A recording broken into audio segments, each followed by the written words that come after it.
1 to 1 ஆன்மீக நேயர்களுக்கு அன்பு வணக்கம். நம்ம சேனல்ல தொடர்ந்து ஜோதிடம் தொடர்பான சுவையான விழிப்புணர்வு நிகழ்ச்சிகளை பார்த்துட்டு வரோம். இதற்கு முன்னாடி நிகழ்ச்சியில என்ன பார்த்தோம்னா பஞ்சபட்சி அப்படின்னா என்ன, அதை எப்படி கண்டுபிடிக்கிறது அப்படின்றத தெரிஞ்சுக்கிட்டோம். ஆனா இந்த நிகழ்ச்சியில இதுக்கும் ஒரு படி கூடுதலா என்னன்னா பஞ்சபட்சியை வச்சு நம்ம எப்படி பயன்படுத்தலாம் அப்படின்றத பத்தி தான் தெரிஞ்சுக்க போறோம். இது குறித்து மூத்த பத்திரிகையாளரும் ஜோதிட ஆய்வாளருமான திரு ராஜேந்திரன் அவர்களிடம் பேசலாம். வணக்கம் சார். வணக்கம்மா. சார், நீங்கள் ஏற்கனவே அந்த பஞ்சபட்சினா என்ன, எப்படி கண்டுபிடிக்கணும் அப்படின்றதெல்லாம் ரொம்ப அழகாக சொல்லிட்டீங்க. இப்போ பஞ்சபட்சியை வச்சு ஒருத்தருக்கு சாதகமான விஷயம் என்ன அப்படின்றத நம்ம எப்படி கண்டுபிடிக்கிறது அப்படின்னு ஒரு டவுட் இருக்குது சார். அது ஒரு பக்கம் இருக்கட்டும். இன்னொரு விஷயம் சொல்கிறாங்க, பட்சி அறிந்தவனை பகைத்து கொள்ளாதே அப்படின்னு சொல்கிறாங்கல்ல சார். இந்த வார்த்தைக்கான விளக்கம் என்ன சார்? கண்டிப்பாம்மா, இதை நம்ம சொல்லியே ஆகணும். எப்படின்னா இந்த பஞ்சபட்சி சாஸ்திரம், அந்த ஜோதிட முறையை தெரிஞ்சவங்கள பகைச்சிக்க கூடாது. ஏன்னு கேட்டிங்கன்னா, உங்களுக்கு என்ன பட்சின்னு எனக்கு தெரியாது, எனக்கு என்ன பட்சின்னு உங்களுக்கு தெரியாது. ஏன்னா நம்மளோட நட்சத்திரம் தெரியாது, ஆனால் உங்கள் பேர் தெரியும்ல. அப்போ என்ன பண்ணுவாங்கன்னா, உங்களுக்கான பட்சி, உங்களுக்கான பறவை பறவைகளுக்கு 5 விதமான தொழில் தானே. ஒவ்வொரு ஜாமத்துலேயும் ஒரு பட்சியும் ஒரு தொழிலை செய்யும். ஏற்கனவே சிம்பிளாக சொல்லியிருக்கோம், இந்த தடவை சொல்லிடுறோம். இப்போ ஊன் அப்படின்னு சொல்கிறோம். ஊன் அப்படின்னா உணவு கொள்ளுதல். ஊன் செய்யும்போது உங்களோட பறவை ஊன் அப்படிங்கிற தொழிலில் ஈடுபடும் போது சாப்பிட்டுட்டே இருக்கும்போது தெம்பாக தானே இருப்பாங்க. அப்போ உங்களை ஒன்றும் பண்ண முடியாது. அடுத்தது நடைங்கிறது கொஞ்சம் கொஞ்சமாக எனர்ஜி குறையிற இடம். அப்போ அந்த இடத்துல கொஞ்சம் சுமாராக இருக்கும், அதனால் பெரிய பாதிப்புலன்னு எடுத்துக்கலாம்.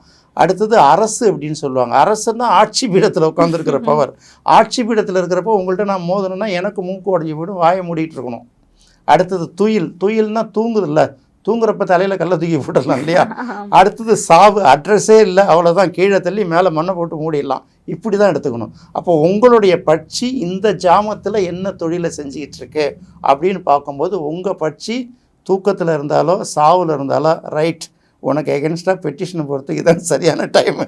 உங்களோட பட்சி பலவீனப்பட்டிருக்கிற டைமில் உங்களுக்கு எகென்ஸ்டான வேலையை அவன் செய்வான், அவனுக்கு அது சக்ஸஸ் ஆகிடும்.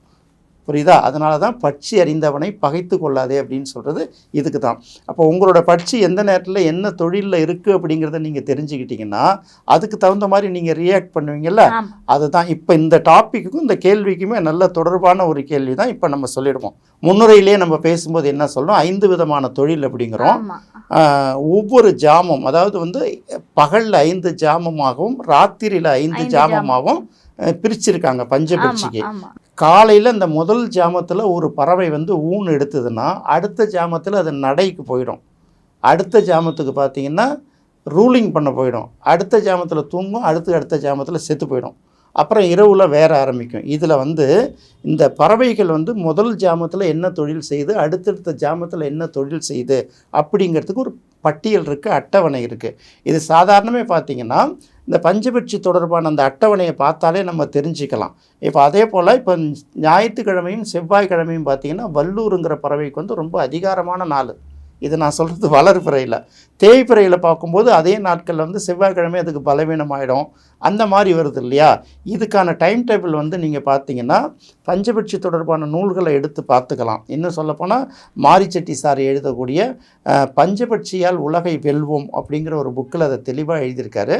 இது ஆரோமிரா பதிப்பகத்திலே கிடைக்கிது. இது ஜோதிடத்தை பற்றி தெரிஞ்சவங்க அங்கேருந்து எடுத்து பார்த்துக்கலாம். இதில் அவர் தெளிவாக சொல்லியிருக்காரு. நீங்கள் எப்படி பார்க்கணுன்னா, உங்கள் பட்சி இந்த ஜாமத்தில் என்ன வேலை பார்த்துக்கிட்டு இருக்கு, இது வளர்ப்பிறையா தேய்பிறையான்னு முதல்ல பார்க்கணும். உங்கள் பட்சி ஆட்சியில் இருந்ததுனால் இல்லை ஊன் அந்த மாதிரி தொழில் செஞ்சிட்டு இருந்ததுன்னா நீங்கள் என்ன காரியம் வேணாலும் செய்யலாம். அது ராகு காலமாக, யமகண்டமாக, நமக்கு இன்றைக்கி தாராபல நட்சத்திரம் இல்லாதனாலா, நமக்கு இந்த நெகட்டிவ்னாலா, இப்படியெல்லாம் பார்க்க வேண்டிய அவசியமே கிடையாது.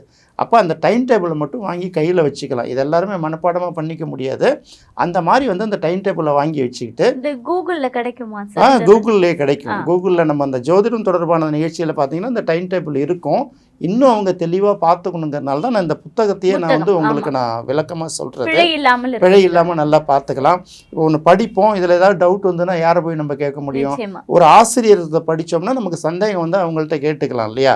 உங்கள் பறவை இன்னைக்கு என்ன, இது முதல்ல வளர்ப்பிறையா தேய்பிறையா, பகலா இரவா, இது முதல் ஜாமமா, 2ஆம் ஜாமமா, 3ஆம் ஜாமமான்னு பார்த்துக்கிட்டு உங்கள் பறவை இப்போ என்ன தொழிலில் ஈடுபட்டிருக்குங்கிறத கூகுளில் பார்த்தாலும் தெரியும். இந்த மாதிரி ஒரு பஞ்சபட்சி புத்தகங்கள் இருந்தாங்க. ஏன்னா இந்த டைம் டேபிளில் நம்ம இதில் சொல்ல முடியாது, சொல்லிலாம் புரிய வைக்க முடியாது.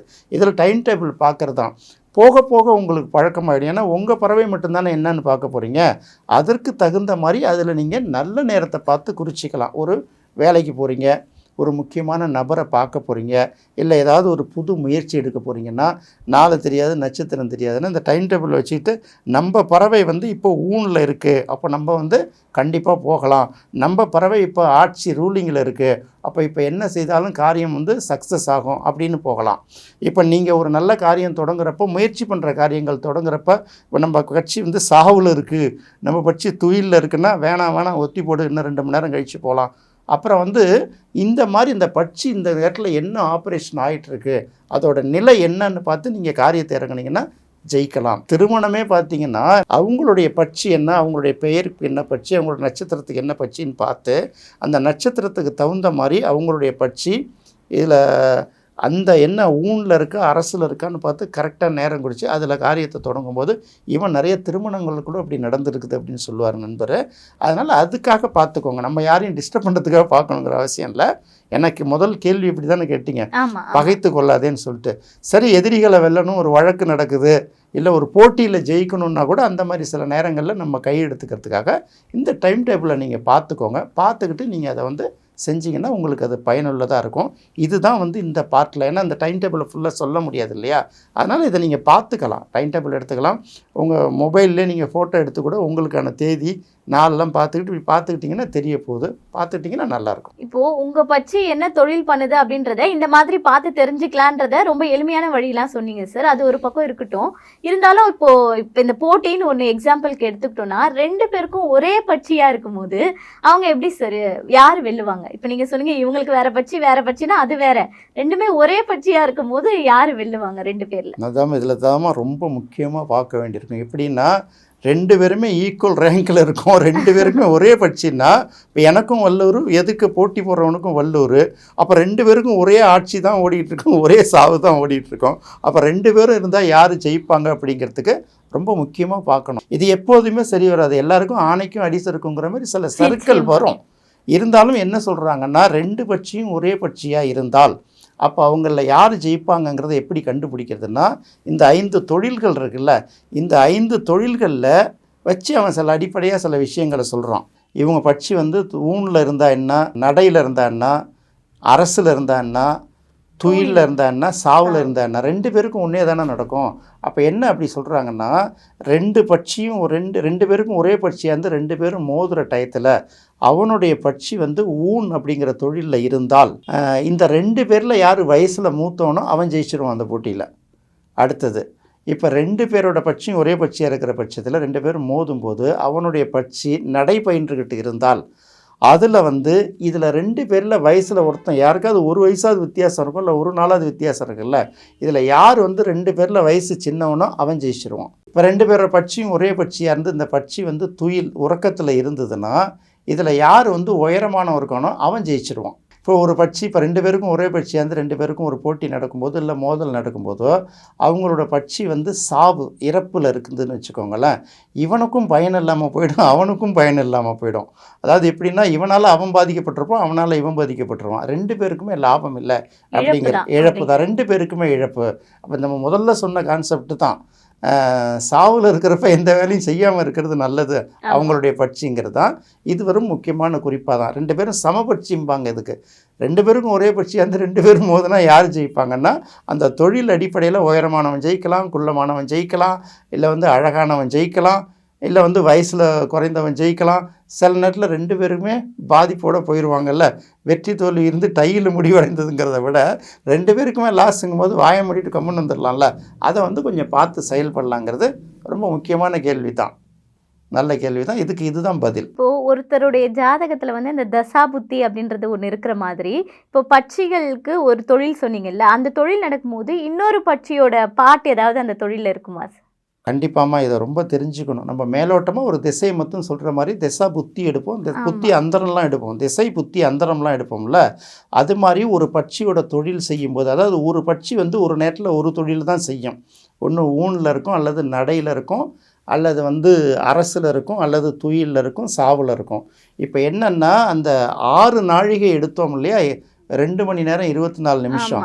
இதில் வந்து பார்த்திங்கன்னா எப்படி நம்ம ஜாதகத்தில் தசாபுத்தி பார்க்குறோமோ அது மாதிரி ஒரு பறவை வந்து ஆட்சியில் இருக்கும்போது அடுத்த பறவை வந்து ஊனில் இருக்கும், அடுத்தது வந்து சாவில் இருக்கும், துயிலில் இருக்கும், நடையில் இருக்கும். இது மாறி மாறி வரும். இது எப்படின்னா தசாபுத்தி அந்தரம் மாதிரி ஒரு பறவையோட தொழிலில் உள்ளே வரணும். அப்போ வந்து ஒரு பறவை உங்களுடைய பட்சி வந்து அரசு வேலையாக இருந்தாலும் அரசுலேயே அரசு உள் ஒதுக்கீடு மாதிரி கொடுக்குறோம்ல. அப்போ இந்த உள் பாட்டு உள் திசையில் வந்து உள் புத்திலேயே, அதாவது என்ன சொல்கிறது, உள் பாட்டிலையும் அரசுலேயே அரசு, அரசுலேயே ஊன், இந்த மாதிரி டைம் வரும்போது அதுக்கான நிமிடங்கள் எல்லாமே டேபிளில் கொடுத்துருக்காங்க. அந்த டேபிளை பார்த்து தான் இதை பண்ண முடியும். இதை நம்ம இதில் சொல்ல முடியாது. அப்போ ஒருத்தவங்களோட பறவைக்கு வந்து ஊன் தொழிலில் ஈடுபட்டிருந்து அந்த ஊன்லேயே உள் பார்ட்டு வேலையாக இருந்தாலும் ஊன்லேயே அரசு பார்ட்டாக இருந்தாலும் அந்த தொழில் வந்து அந்த டைம் வந்து ரொம்ப பெஸ்ட்டு டைம். அதே மாதிரி அதில் வந்து ஊனில் இருந்தால் கூட ஊன்லேயே சாவு இந்த துயில் நடையெல்லாம் வரும்போது அந்த டயத்தை புறக்கணிச்சிக்கலாம். அந்த 2:24 உங்களுடைய பறவை ஆட்சி பெற்றிருந்தாலும் ஊன் செய்து கொண்டிருந்தாலும் அதில் வந்து ஊனில் ஊன் பார்ட் இருக்கா, ஊனில் அரசு பார்ட் இருக்கா அப்படின்னு பார்க்கணும். அதே போல் உங்களுடைய பறவை ஆட்சி பெற்றிருந்தால் கூட ஆட்சியில் ஆட்சி பெற்று ஆட்சியில் ஊன் பார்ட் வர டைமை சூஸ் பண்ணி படுத்திங்கன்னா இன்னும் உங்களுக்கு அது சிறப்பான பலன் கொடுக்கும். நீங்கள் அதை டேபிளை பார்த்தாலே கண்டுபிடிச்சிக்கலாம். நீங்கள் நல்ல கேள்விமா, இப்படி தான் நம்ம கண்டுபிடிக்கணும். இப்போ பஞ்சபட்சி பற்றி பார்க்கும்போது ஒருத்தருடைய பட்சி என்ன தொழில் செய்து அதுக்கு உள்ள என்ன உப தொழில் செய்து அப்படின்றத பார்த்து நம்ம நல்ல நேரம் குறித்தோம் அப்படின்னா நிச்சயமாக ஜெயிக்கலாம் அப்படின்ற ஒரு நல்ல ஒரு விஷயத்தை வந்து தெளிவாக சொல்லியிருக்கீங்க சார். ரொம்ப நன்றி. நன்றிம்மா. உங்கள் பட்சி செய்யக்கூடிய தொழிலின் அடிப்படையில் நல்ல நேரத்தை வந்து எப்படி தேர்வு செய்கிறது அப்படின்றத பற்றி இந்த நிகழ்ச்சியில் பார்த்தோம். பஞ்சபட்சியில் படுபட்சினா என்ன, அதிகார பட்சினா என்ன அப்படின்றத அடுத்த நிகழ்ச்சியில் பார்க்கலாம். நன்றி, வணக்கம்.